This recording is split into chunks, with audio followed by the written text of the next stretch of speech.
Selamat malam. Sebelumnya perkenalkan nama saya Ketut Ayu Tri Oktavia dengan NPM 1932122246. Di sini saya akan memaparkan materi yang berjudul Masuk Pasar Global Strategi. Baik, di sini materi yang akan saya jelaskan itu ada 11 materi. Yang pertama itu ada pilihan pasar target, yang kedua memilih mode masuk, yang ketiga ekspor, yang keempat lisensi, yang kelima waralaba, yang keenam pembuatan kontrak, yang ketujuh pengembangan melalui usaha bersama, yang kedelapan anak perusahaan yang dimiliki sepenuhnya, yang kesembilan aliansi strategis, yang kesepuluh waktu masuk, dan yang terakhir itu strategi keluar. Yang saya jelaskan yang pertama di sini ada pilihan pasar target. Jadi, pemasaran internasional biasanya memulai dengan sekumpulan besar negara kandidat atau misalnya semua negara Eropa Tengah. Untuk mempersempit kumpulan negara ini, perusahaan biasanya akan melakukan penyaringan awal. Terdapat juga 4 prosedur langkah yang dapat diterapkan perusahaan untuk proses penyaringan awal. Langkah yang pertama, memilih indikator dan pengumpulan data. Perusahaan perlu mengidentifikasi seperangkat indikator sosial, ekonomi, dan politik yang diyakini sangat penting.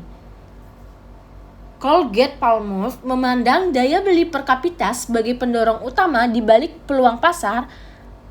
Sebagai contoh, Starbucks melihat indikator ekonomi, ukuran populasi, dan apakah perusahaan dapat menemukan mitra usaha patungan yang baik.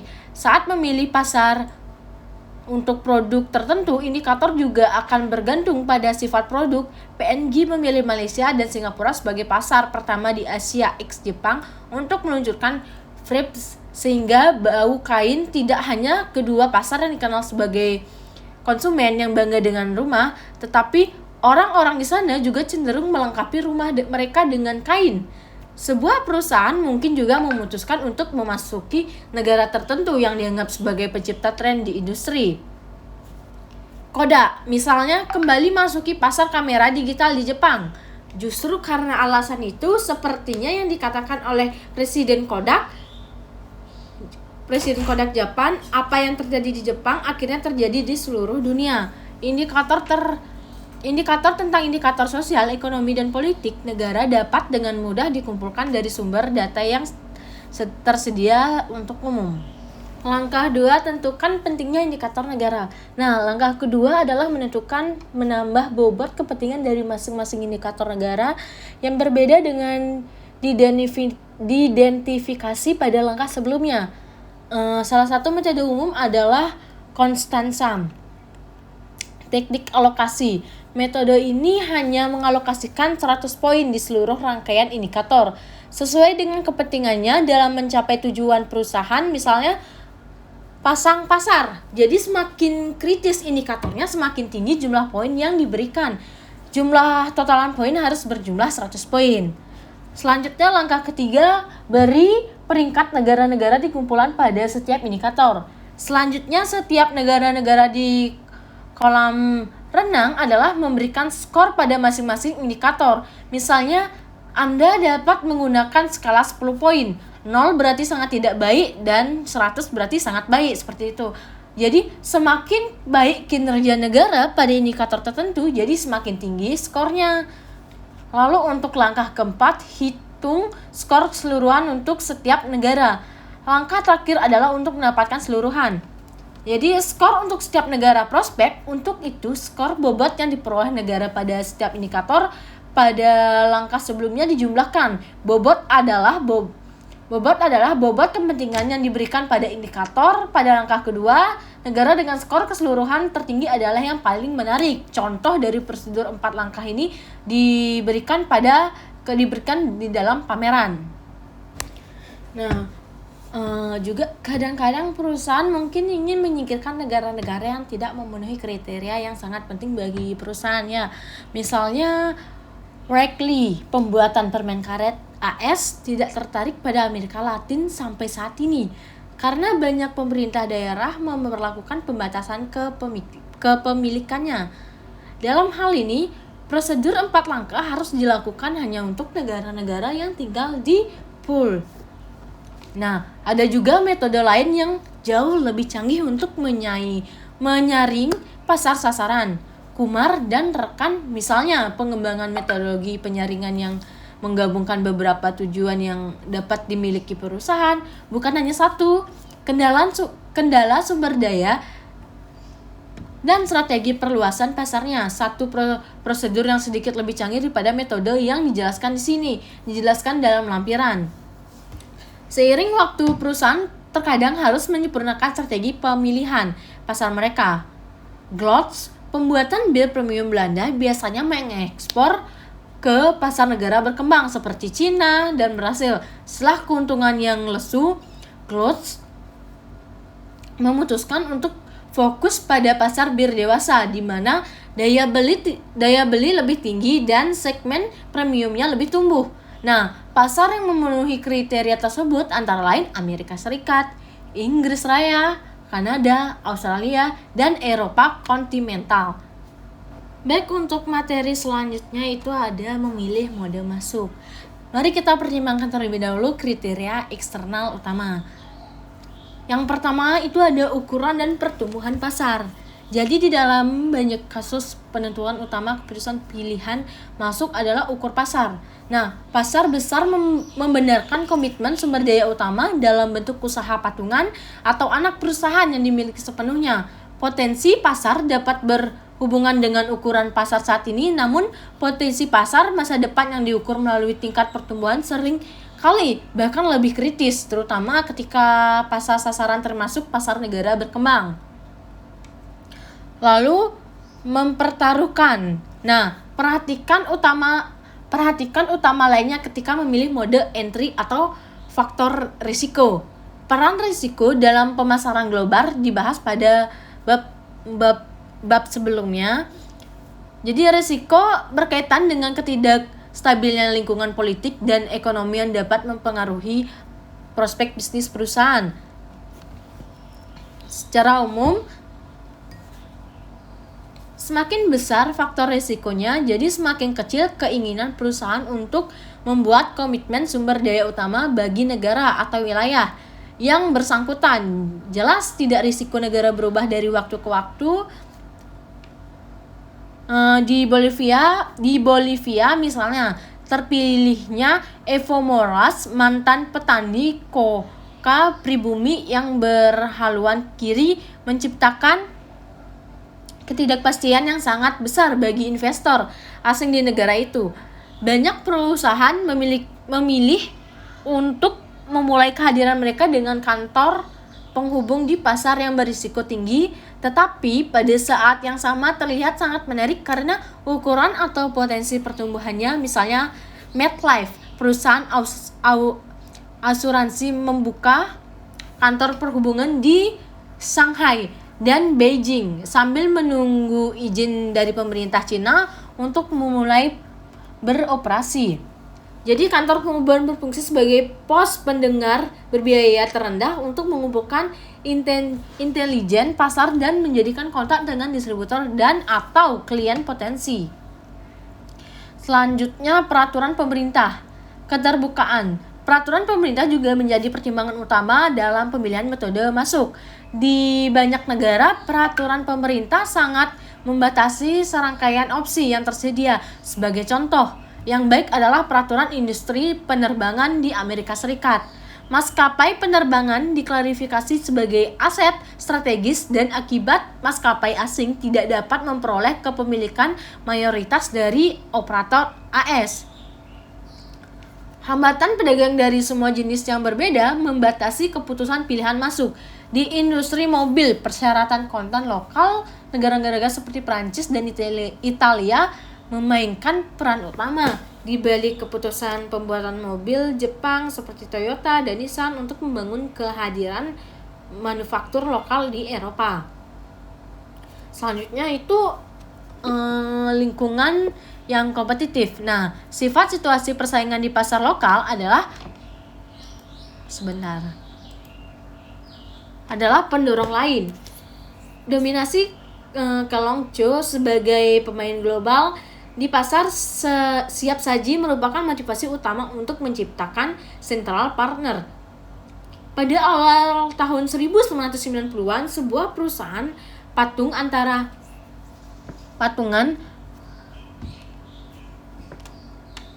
antara Nestle dan General Milk, kemitraan memperoleh beberapa pangsa pasar dibandingkan dengan pangsa gabungan Nestle dan General Milk sebelum Link Club. Di beberapa pasar, meskipun sebagai besar dengan pengorbanan pemain yang lebih rendah seperti Quakers, Scotts, dan Relos Purina, dengan cara yang sama akuisisi oleh SABMiller, salah satu pembuatan bir terbesar di dunia dari Bavaria yang berbasis di Kolombia dalam kesepakatan 7,8 miliar US dollar membawa perusahaan itu hampir menguasai monopoli di 4 negara Amerika Selatan, yaitu ada Peru, Kolombia, Ekuador, dan Panama. Lalu jarak budaya. Beberapa ahli berpendapat bahwa jarak budaya antar negara juga berdampak pada keputusan pilihan mode masuk. Pendapatan tetap sifat berhubung berbeda. Beberapa berpendapat bahwa melalui persentase kepemimpinan ekuitas yang lebih tinggi, MNC mampu menjembati perbedaan nilai budaya dan institusi. Yang lain mencatat bahwa dengan mengandalkan usaha patungan daripada anak perusahaan yang dimiliki sepenuhnya, MNC dapat menurunkan ekspor resiko mereka di pasar yang jauh secara budaya. Sebuah analisis kompetitif dari berbagai studi dalam literatur tidak menemukan bukti yang jelas yang mendukung kedua argumen tersebut. Lalu, infrastruktur lokal. Infrastruktur fisik mengacu pada sistem distribusi negara, jaringan transportasi, dan sistem komunikasi secara umum semakin buruk. Infrastruktur lokal semakin enggan perusahaan untuk menggunakan sumber daya utama, uang atau manusia. Kombinasi dari semua faktor ini menentukan daya tarik pasar secara keseluruhan. Dari negara-negara yang dipertimbangkan, pasar dapat diklarifikasi dalam 5 jenis negara berdasarkan daya tarik pasar masing-masing. Yang pertama, plafon negara yang dapat digunakan untuk mengumpulkan intelijen dan pembangunan jaringan, contohnya termasuk Singapura dan Hong Kong. Lalu muncullah negara-negara di mana tujuan utamanya adalah untuk membangun kehadiran awal, misalnya melalui kantor penghubung, seperti contohnya Vietnam dan Filipina adalah contohnya. Lalu, pertumbuhan negara menawarkan keuntungan penggerak awal yang sering mendorong perusahaan untuk membangun kehadiran yang signifikan untuk memaafkan peluang pasar masa depan seperti di Cina dan di India. Jatuh tempo dan didirikan negara seperti Korea Selatan, Taiwan, dan Jepang. Negara-negara ini memiliki prospek pertumbuhan yang jauh lebih daripada jenis pasar lainnya. Seringkali pesaing lokal sudah mengangkar kuat. Di sisi lain, pasar ini memiliki kelas menengah yang cukup besar dan infrastruktur yang solid. Tugas utama di sini adalah mencari cara untuk pengembangan pasar lebih lanjut melalui alisasi strategis, investasi besar atau akuisisi pemain asing lokal atau lebih kecil. Contohnya adalah General Electric, konglomerat AS dengan harapan mencapai keuntungan besar di Eropa. GI telah menginvestasi lebih dari 10.000 US dollar atau 10.000 miliar dari tahun 1989 hingga tahun 1996. Setengahnya untuk membangun pabrik baru dan setengahnya lagi untuk hampir 50 akuisisi, meskipun fakta bahwa Eropa adalah pasar yang cukup matang. Selanjutnya, tujuan perusahaan. Nah, tujuan perusahaan adalah mengatur utama dalam memilih mode entry. Perusahaan yang memiliki apresiasi terbatas biasanya akan lebih memilih opsi masuk yang memerlukan jumlah komitmen minimum, misalnya perizinan. Perusahaan proaktif dengan tujuan strategis yang ambisius, di sisi lain, biasanya akan memilih mode masuk yang memberi mereka fleksibilitas dan kontrol yang mereka butuhkan untuk mencapai tujuan mereka. Sebuah perusahaan minuman Belgo berhasil membutuhkan pijakan yang kuat di pasar AS untuk menjadi pembuat bir ketermuka di dunia. Pada bulan Juni 2008, IMBIS membuat penawaran untuk Anheuser-Busch yang menerima tawaran itu. Kemudian setelah InBev menaikkan harga penawaran dengan menggabungkan kedua perusahaan, CEO InBev Carlos Brito berharap dapat menciptakan perusahaan global yang lebih kuat dan lebih kompetitif dengan portofolio mereka dan jaringan distribusi di seluruh dunia yang tak tertandingi. Lalu kebutuhan untuk kontrol. Nah, sebagai besar MNC ingin memiliki sejumlah kendali atas operasi asing mereka. Kontrol mungkin diinginkan untuk setiap elemen dari rancangan bauran pemasaran, penentuan posisi, penetapan harga, periklanan, cara produk distribusi, dan sebagainya. Caterpillar misalnya lebih memilih untuk tetap memegang kendali penuh atas operasi yang di luar usaha patungan. Untuk sebagai besar, tingkat kontrol sangat berkorelasi dengan jumlah komitmen sumber daya. Semakin kecil komitmen, semakin rendah kontrol. Semakin besar perusahaan menghadapi trade-off antara tingkat kontrol atasan operasi asing mereka dan tidak komitmen sumber daya yang bersedia mereka buat. Itu. Lalu untuk sumber daya, aset, dan kemampuan internal. Nah, perusahaan dengan sumber daya yang ketat atau manusia atau keuntungan atau aset terbatas dibatasi dengan cara masuk dengan komitmen rendah seperti ekspor dan lisensi yang tidak terlalu menuntut sumber daya mereka. Bahkan perusahaan besar harus mempertimbangkan dengan hati-hati bagaimana mengalokasi sumber daya mereka di antar pasar mereka yang berbeda, termasuk pasar dalam negeri. Nah, dalam beberapa kasus komitmen sumber daya utama untuk pasar sasaran tertentu mungkin terlalu dini mungkin ya, mengingat besarnya risiko di sini. Lain jika suatu perusahaan terlalu enggan untuk berkomitmen, sebuah daya bisa kehilangan perahu dengan mengorbankan peluang pasar utama. Kompensasi internal juga mempengaruhi strategi pilihan masuk. Ketika perusahaan tidak memiliki keterampilan tertentu yang penting untuk keberhasilan strategi ekspansi globalnya, ia dapat mencoba mengisi kesenjangan dengan membentuk aliansi strategis. Lalu fleksibilitas. Nah, mode entry yang terlihat sangat menarik saat ini belum tentu menarik 5 atau 10 tahun ke depan. Jadi, lingkungan negara tuan rumah berupa secara konstan, segmen pasar baru muncul, pelanggan lokal menjadi lebih penuntut atau lebih sadar harga. Preferensi mereka dapat berubah seiringnya waktu. Persaingan lokal menjadi lebih canggih untuk mengatasi perubahan lingkungan.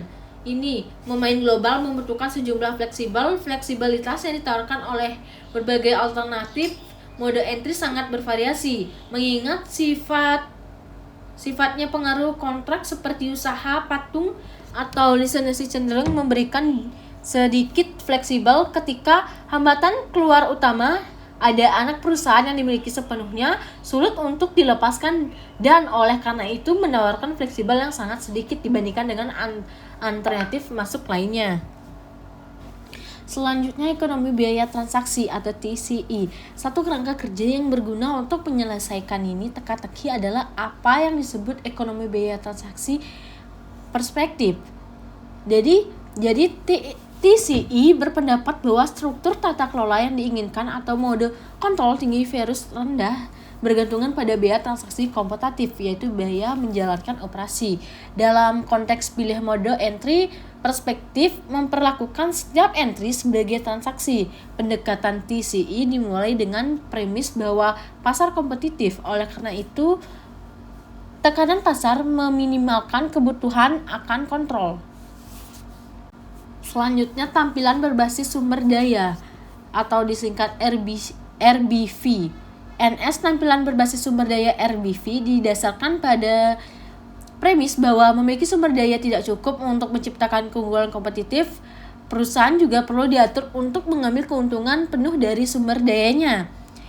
RBV menyarankan bahwa entry harus dipertimbangkan dalam konteks prosedur strategis keseluruhan perusahaan. Menurut paradigma ini, perusahaan dengan keunggulan kompetitif berbasis sumber daya yang tidak dapat ditiru secara sempurna lebih memilih untuk berekspresi untuk melalui anak perusahaan yang dimiliki sepenuhnya karena dua alasan. Pertama, melalui mode entry yang dimiliki sepenuhnya berhubungan lebih mampu melindungi nilai keunggulan berbasis sumber daya terhadap erosi nilai, misalnya pencurian paten. Kedua, dengan memiliki anak yang dimiliki sepenuhnya, perusahaan dapat menangkap dan mentransfer pengetahuan antar induk dan unit asing secara lebih efisien. Nah, jadi sekian untuk penjelasan materi memilih mode masuk. Lalu kita lanjut ke ekspor. Nah, sebagai besar perusahaan memulai ekspektasi internasional mereka dengan mengekspor, kan?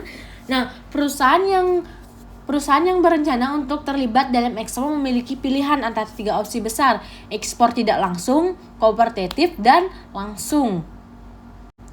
Ekspor tidak langsung berarti bahwa perusahaan menggunakan perantara yang berbasis di pasar dalam negeri untuk menangani ekspor, dengan mana mitra akan menggunakan jaringan distribusi untuk menjual barang-barang eksporit.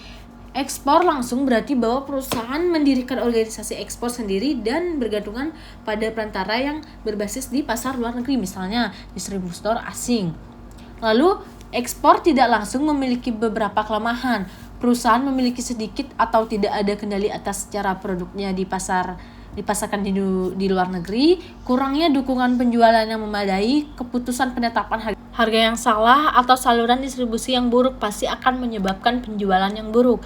Jadi keputusan bauran pemasaran tidak menguntungkan yang dibuat oleh perantara juga dapat merusak citra dari perusahaan atau merek perusahaan tersebut.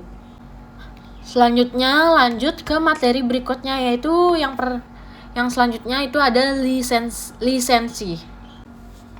Jadi lisensi adalah transaksi kontraktual di mana perusahaan memberi lisensi menawarkan beberapa aset kepemimpinan kepada perusahaan asing pemegang lisensi dengan imbalan biaya royalti. Contoh aset yang dapat menjadi bagian dari perjanjian lisensi termasuk merek dagang, pengetahuan teknologi, proses produksi, dan paten.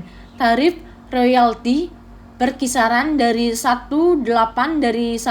sampai 15% dari pendapatan penjualan. Misalkan, Oriental Land Company memiliki dan mengoperasikan Tokyo Disney di bawah lisensi dari Disney. Sebagai imbalan karena dapat menggunakan nama Disney, Oriental Land Company membayar royalti kepada Disney. Dalam indukasi teknologi tinggi, perusahaan sering masuk lisensi silang perjanjian. Berdasarkan perjanjian tersebut, para pihak saling berbagi paten tanpa pertukaran biaya lisensi ketika paten yang terlibat hampir sama nilainya. Lalu lisensi telah terbukti menjadi sarana yang sangat menguntungkan untuk menembus pasar luar negeri. Jadi ini manfaatnya di bagian lisensi ini. Karena di dalam kebanyakan kasus perizinan tidak terlalu menuntut sumber daya perusahaan. Oleh karena itu sangat menarik bagi perusahaan kecil yang kekurangan sumber daya sarana untuk berinvestasi di fasilitas asing gitu, seperti itu.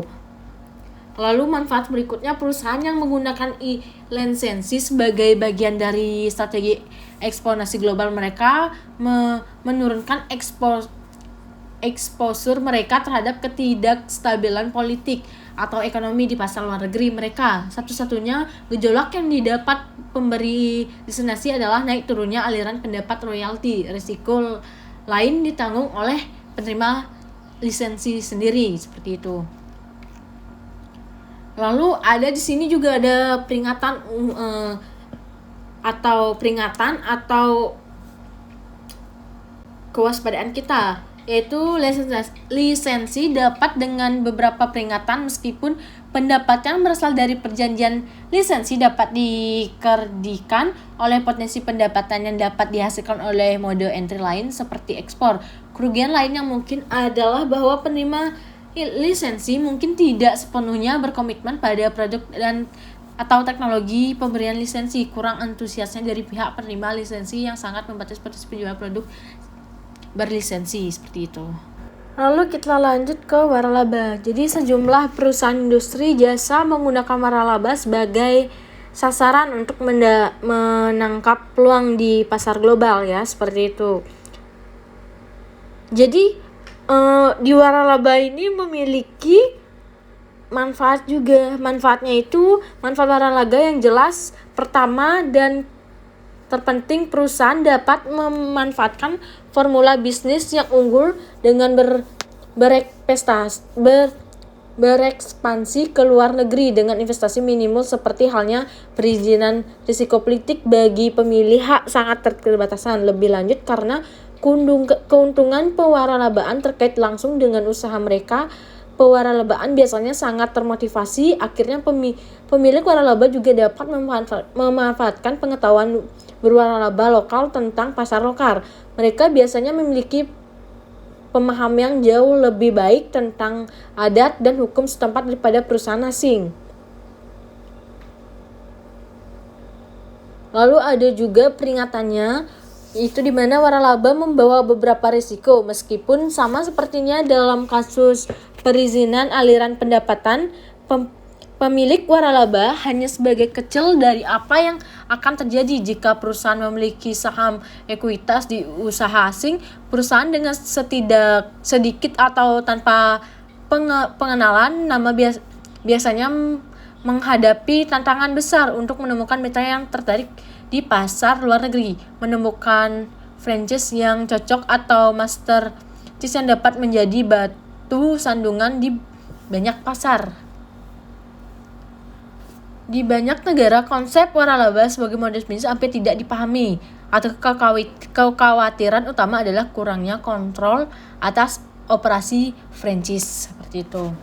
Baik, materi berikutnya manufaktur kontrak. Nah,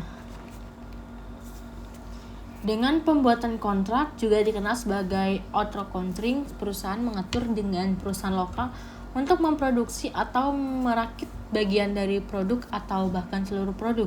Jadi pemasaran produk masih menjadi tanggung jawab perusahaan internasional. Perusahaan yang tak terhitung jumlahnya telah menjadi sangat sukses dengan mengkhususkan diri dalam pembuatan kontrak. Penghematan biaya adalah motivasi utama di balik pembuatan kontrak.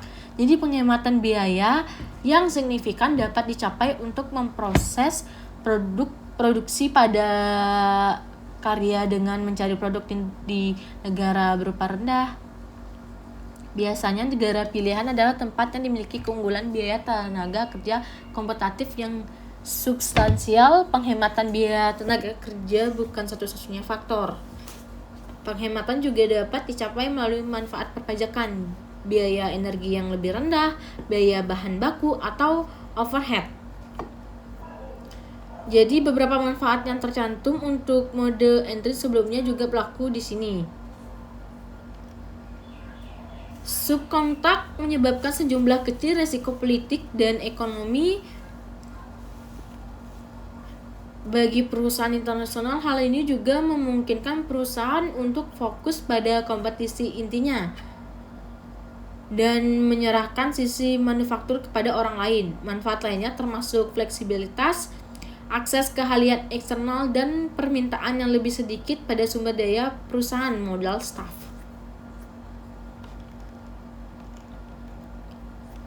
Saat menyaring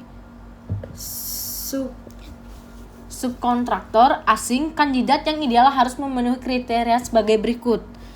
Itu ada bersikap fleksibel dan diarahkan pada pengiriman tepat waktu. Lalu ada mampu memenuhi standar kualitas dan menerapkan total quality management.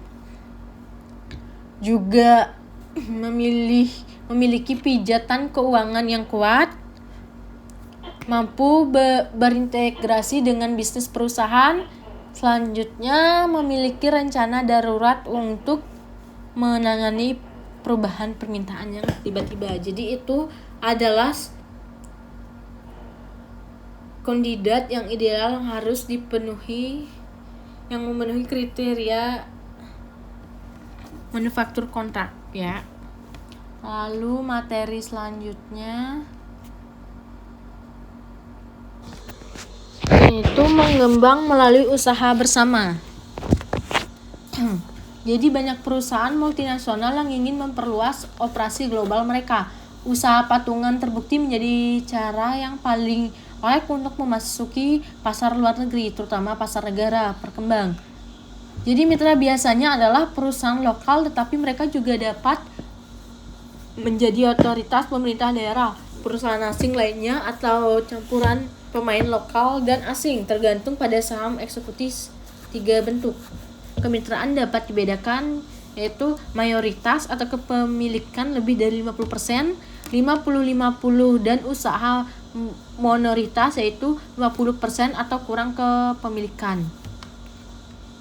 Jadi keuntungan utama dari usaha patungan dibandingkan dengan bentuk komitmen sumber daya yang lebih rendah seperti lisensi adalah potensi pengembaliannya. Dengan lisensi, misalnya perusahaan hanya mendapatkan pembayaran royalitas, bukan bagian dari keuntungannya.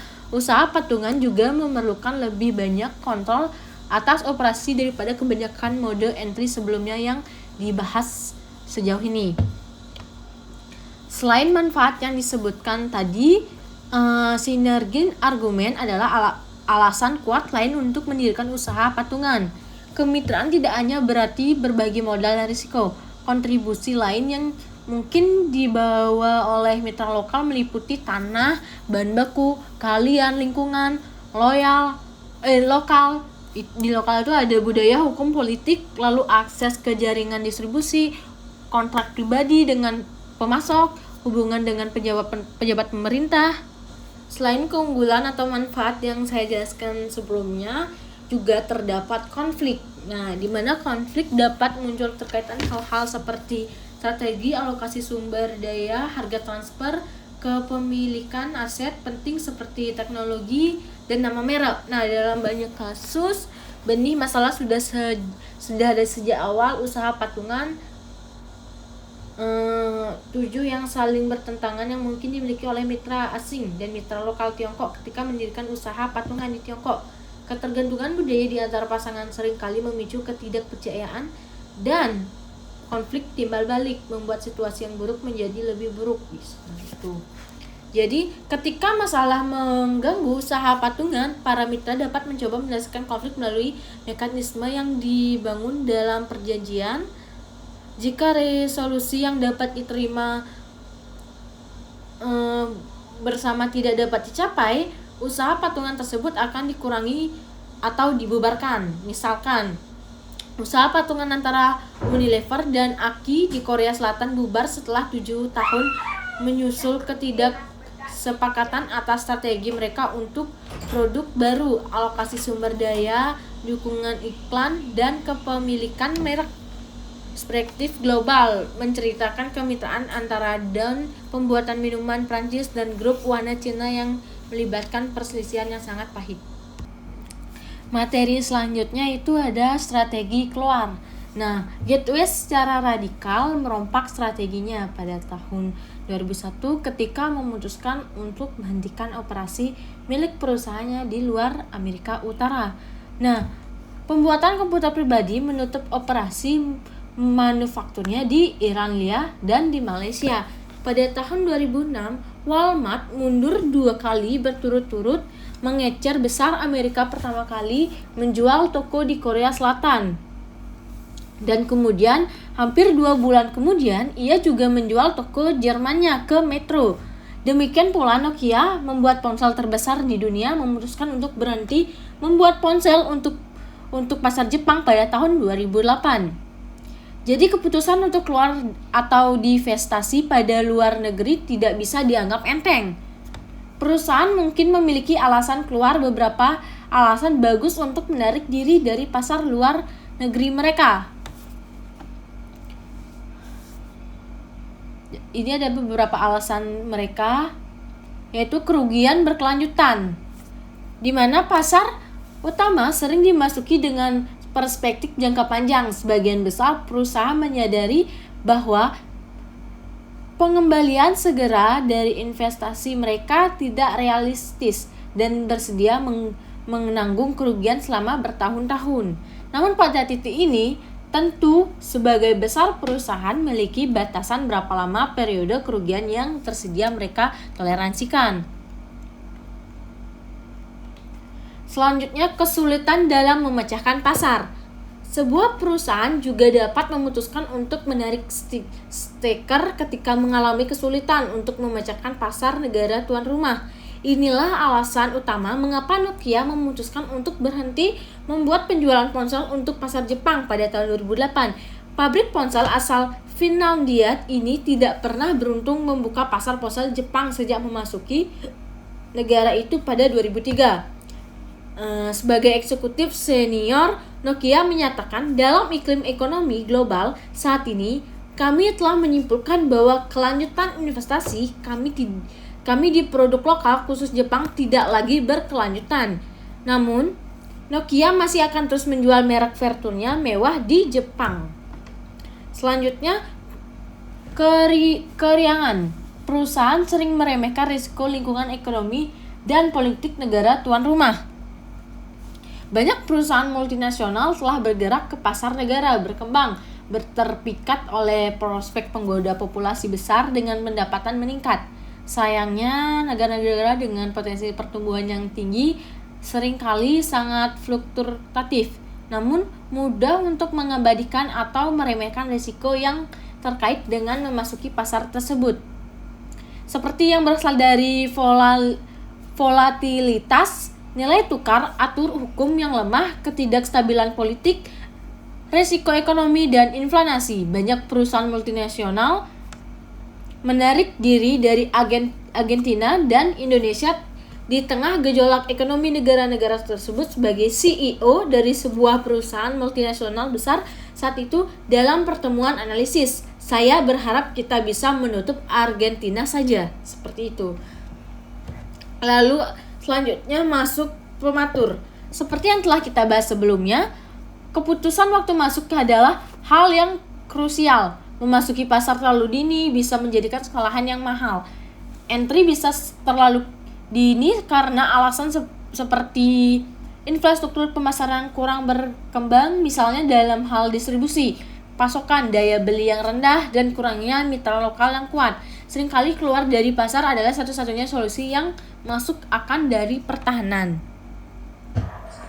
Lalu alasan etis. Perusahaan yang beroperasi di negara-negara seperti Myanmar atau Kuba dengan catatan hak asasi manusia yang dipertanyakan sering mendapatkan banyak kritik di pasar lain. Publisitas buruk yang dilakukan oleh plagiat hak asasi manusia dapat mencoreng citra perusahaan.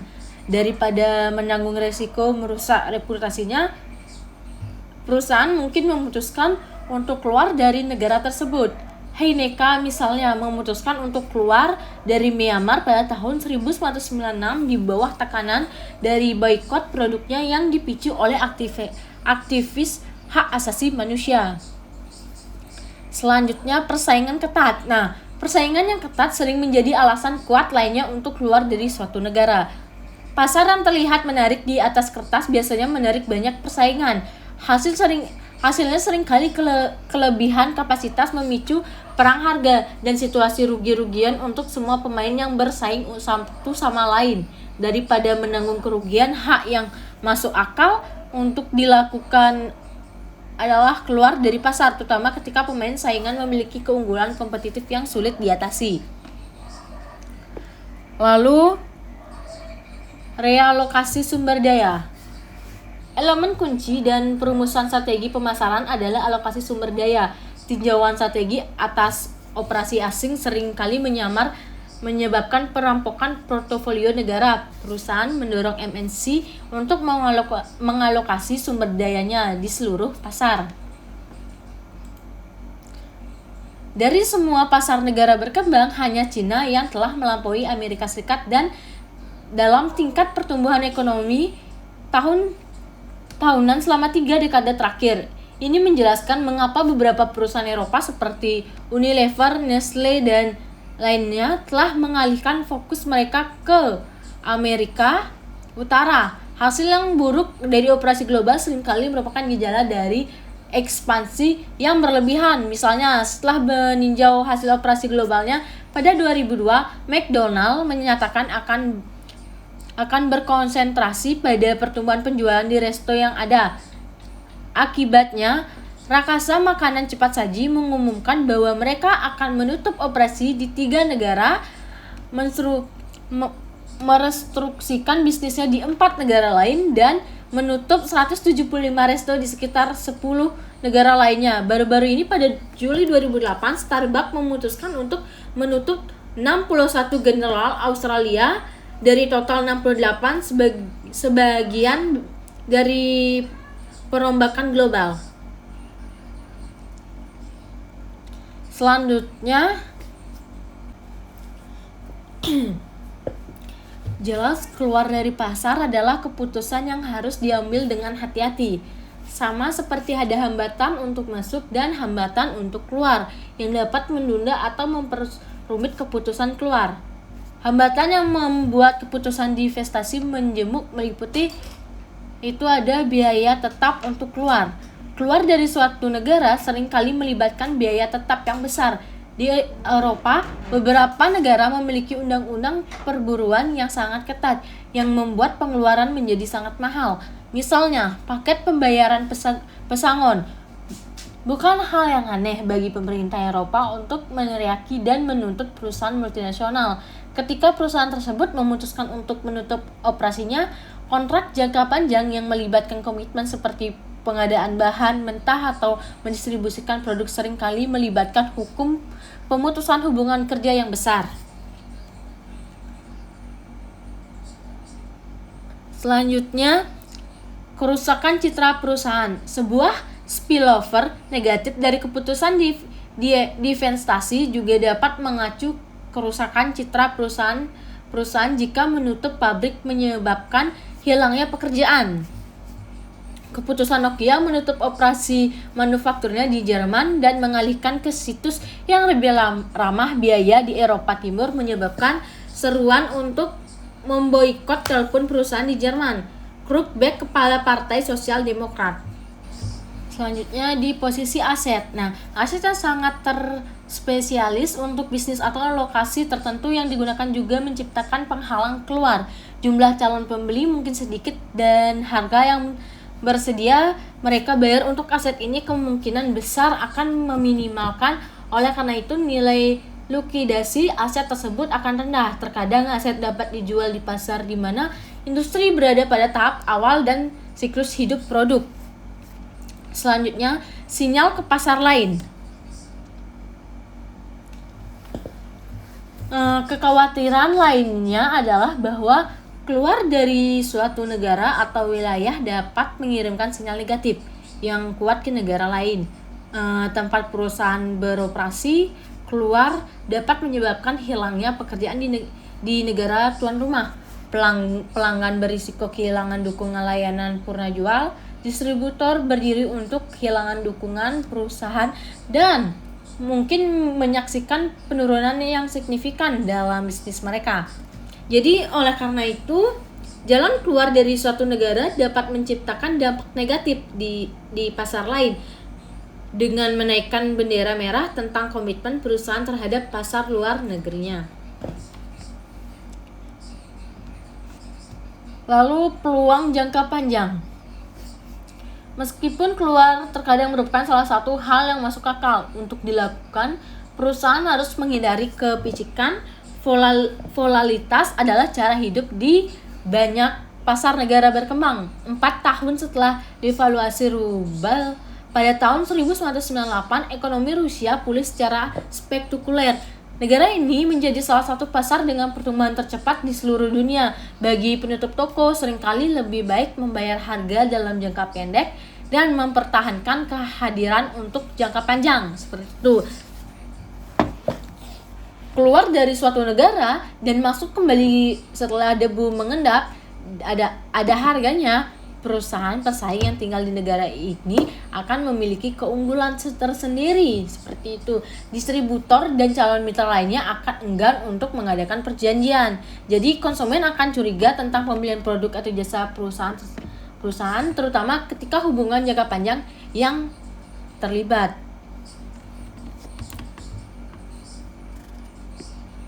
Selanjutnya, merenungkan dan menilai semua pilihan untuk menyelamatkan bisnis asing.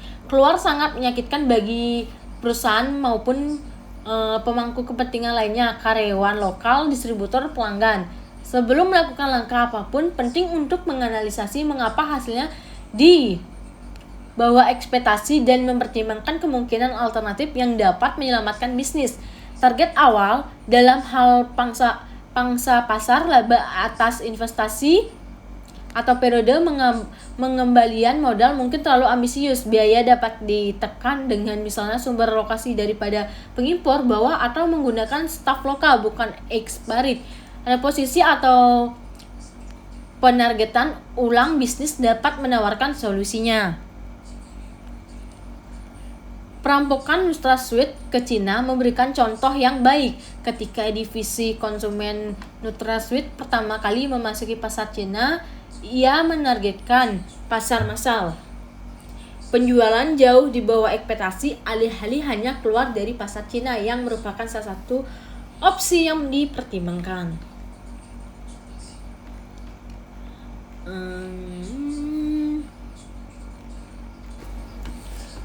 Keluar bertahap, pendek dari jalan keluar penuh opsi perantara adalah strategi keluar tambahan. Jadi perusahaan dapat membatalkan operasi mereka dan memulai kembali ketika ada permintaan atau kondisi biaya membaik. Seperti McDonald menstrukturisasi kehadirannya di 4 negara dengan mengalihkan kepemilikannya kepada pemegang lisensi.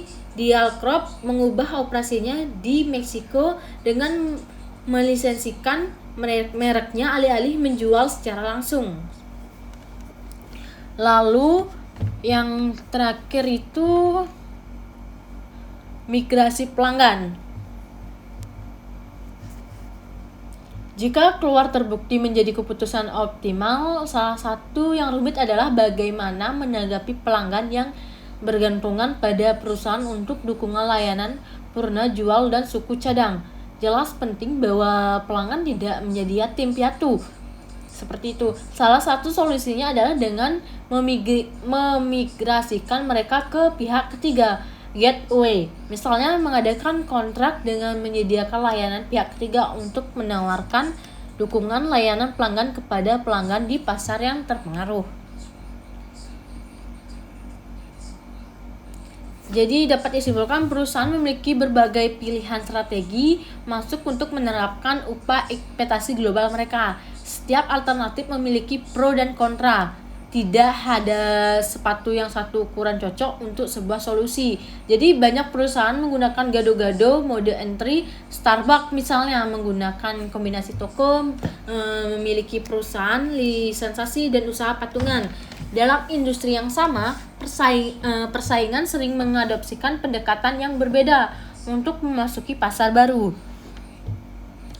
Cummins Inc. membuat mesin diesel terkemuka di AS menggunakan strategi berdasarkan usaha patungan dengan kelompok luas sebagai besar pelanggan, tetapi juga sering seperti Komatsu. Caterpillar di sisi lain lebih memilih untuk memiliki kendali penuh atas usaha barunya menggunakan akuisisi sebagainya.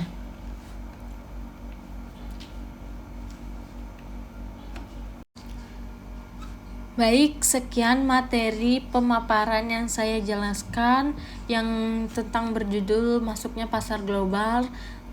Untuk materinya dari materi 1 yaitu pilihan pasar target, memilih metode masuk, ekspor, lisensi, waralaba, pembuatan kontrak, mengembangkan melalui usaha bersama, anak perusahaan yang dimiliki sepenuhnya, aliansi strategi, waktu masuk, strategi keluar. Jadi semuanya sudah saya jelaskan di dalam pemaparan video dan di dalam PowerPoint ini.